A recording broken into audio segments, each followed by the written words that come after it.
வாழ்க வையகம், வாழ்க வையகம், வாழ்க வளமுடன். எல்லாம் வல்ல இறையாற்றலையும் நம்முடைய குருபிரான் வேதாத்ரி மகர்ஷி அவருடைய பொற்பாதங்களையும் வணங்கிக் கொண்டு அருட்தந்தையினுடைய நாள் ஒரு சிந்தனை என்ற புத்தகத்திலிருந்து டிசம்பர் மாதம் 14ஆம் தேதி தெய்வம் படும் பாடு என்ற தலைப்பிலே சிந்தனை செய்யலாம். முற்காலத்தில் அகத்தவத்தின் மூலமாக இறைவனை உணர்ந்த ஞானிகள் மனிதனுக்கு அறவாழ்க்கை வாழ வேண்டிய அவசியத்தை உணர்த்துவதற்காக அறிவிலே போதிய வளர்ச்சி அடையாததினால் உருவ வழிபாட்டு முறையை மனித குலத்திற்கு வகுத்து கொடுத்தார்கள். உருவ வழிபாட்டு முறையை பின்பற்றி வந்த மனிதன் எப்படி தான் திருமணம் செய்து கொண்டு குழந்தைகளை எல்லாம் பெற்று அல்லலுறுகிறானோ அதே போல கடவுளுக்கும் திருமணம் செய்து வைத்து குழந்தைகளை எல்லாம் பிறக்க வைத்து பார்த்து வழிபாடு முறைகளை செய்து கொண்டிருந்தான். இன்னும் விஞ்ஞானம் வளர வளர முற்காலத்தில் எல்லாம் இறைவனுக்கு விலங்குகளினுடைய தோலினால் செய்யப்பட்ட ஆடைகளை உடுத்தி வந்தார்கள். அதற்கு பிறகு மனிதன் எப்படி பட்டாடைகளையும் நைலான் ஆடைகளையும் உடுத்திக் கொள்கிறானோ அதே போல இறைவனுக்கும் உடுத்த ஆரம்பித்தார்கள்.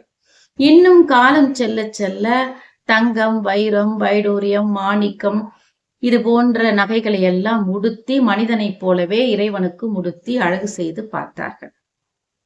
மகரிஷி சொல்லுகிறார், இந்த வேடிக்கை எல்லாம் எப்பொழுது வரைக்கும் இருக்கும்?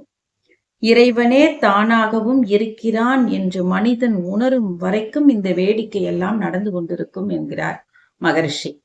கண்ணதாசன் மிக அழகாக சொல்லுவார், தேரேது, சிலை ஏது, திருநாள் ஏது, மனிதரெல்லாம் தெய்வத்தை மறந்த போது. தேரேது, சிலையேது, திருநாளேது, மனிதரெல்லாம் தெய்வமாக மாறிய போது என்பார்.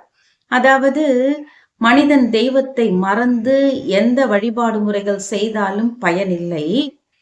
மனிதன் இறைவனாக மாறிய பிறகு எந்த வழிபாடு முறையும் தேவையில்லை என்கிறார் கண்ணதாசன். இதையே மகரிஷி மிக அழகாக விளக்குவார்.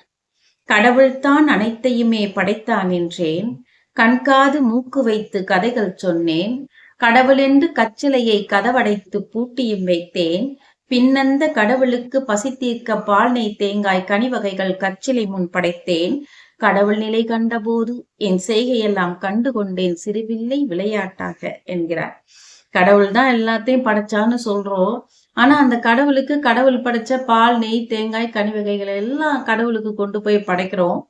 ஆனால் கடவுள் நிலை கண்டபோது என் செய்கையெல்லாம் கண்டு கொண்டேன் சிறுபிள்ளை விளையாட்டாக என்கிறார். அதாவது இறைவனே எல்லாமாக இருக்கிறான் என்பதை உணர்ந்த மகான்கள் நாம் செய்கிற வழிபாட்டு முறைகளை எல்லாம் ஏதோ சின்ன பசங்க பொம்மெல்லாம் வச்சுட்டு விளையாடுற மாதிரி அவங்களுடைய பார்வைக்கு தெரிகிறது போல.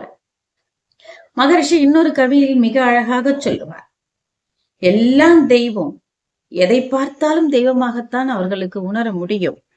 மலரோடு மகரிஷி பேசுகிறார், மலரே மலரே நீ யார், உன் மனமும் அழகும் வண்ணமும் என் பலவாறான நினைவகற்றி பார்க்க உன்னில் ஆழ்ந்து விட்டேன். மலர் மகரிஷிட்ட பேசுது, மலரே நீ யார் என கேட்டாய், மறைபொருளான தெய்வமே நான், சிலரே அறிவார் இவ்வுண்மை, சிந்தனை செய்ய வல்லவரே என்று மலர் மகரிஷியிடம் பேசுகிறது. ஆக நம்ம இறைவனுக்கு பூஜை செய்வதற்கு மலரை கொண்டு பூஜிக்கிறோம். இறைவன் வேறாகவும் மலர் வேறாகவும் அந்த மனநிலையில் நாம் எல்லாம் இருக்கிறோம்.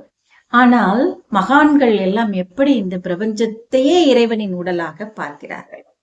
ஆக அன்பார்ந்த சகோதர சகோதரிகளே, அகத்தவத்தின் மூலமாக இறைவனே எல்லாமாகவும் இருக்கிறது, நானாகவும் இருக்கிறது என்பதை உணர்ந்து வாழக்கூடிய வாழ்க்கையே அமைதியான வாழ்க்கையாக, அன்பான வாழ்க்கையாக அமையும் என்று கூறி இத்துடன் இந்த சிந்தனையை நிறைவு செய்து கொள்ளலாம்.